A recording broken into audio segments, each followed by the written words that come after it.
OBC मधलं आरक्षण मिळावं, मराठा समाजाला सरसकट कुणबी प्रमाणपत्र मिळावे याकरिता संघर्षोद्यम मनोज जरांगे पाटील आंतरवाली सराटी या ठिकाणी आज तिसरा दिवस उपोषणाला बसलेत।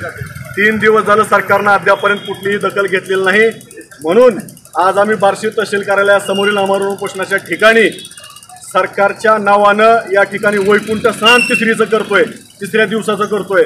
तर याच्यासाठी आताचे असणारे उपमुख्यमंत्री, मागच्या सरकारमध्ये असणारे मुख्यमंत्री एकनाथ शिंदे साहेब यांनी 26 जानेवारी रोजी नवी मुंबई या ठिकाणी मराठ्यांना आश्वासन दिलं होतं, नव्हे तर मसुदा तयार करून आणला होता आणि सांगितलं होतं की 15 दिवसामध्ये आम्ही या मसुद्याचं, या अध्यादेशाचं कायद्यामध्ये रूपांतर करू आणि मराठ्यांना ओबीसी मधलं आरक्षण देऊ।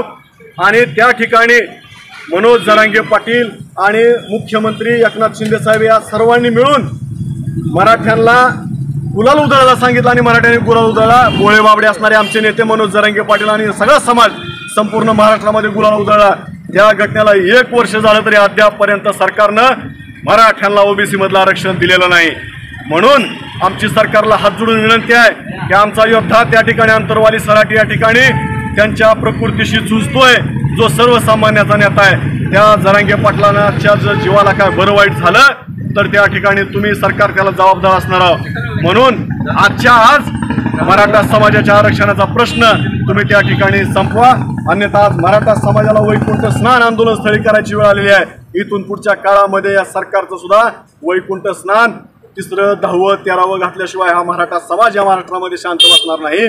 म्हणून आमची सरकारला विनंती आहे की तुम्ही मराठा समाजाचा प्रश्न असणारा आरक्षणाचा सोडवा आणि मराठा समाजाला ओबीसी मधलं आरक्षण द्या, एवढीच आमची सरकारला या ठिकाणी विनंती आहे। त्यासाठी हे वैकुंठ स्नान आज आम्ही बार्शी तहसील कार्यालयासमोर करत आहोत। छत्रपती शिवाजी महाराज की जय, छत्रपती संभाजी महाराज की जय। एक मराठा लाख मराठा, एक मराठा लाख मराठा। मनोज जरांगे पाटील तुम आगे बढ़ो, हम तुम्हारे साथ हैं।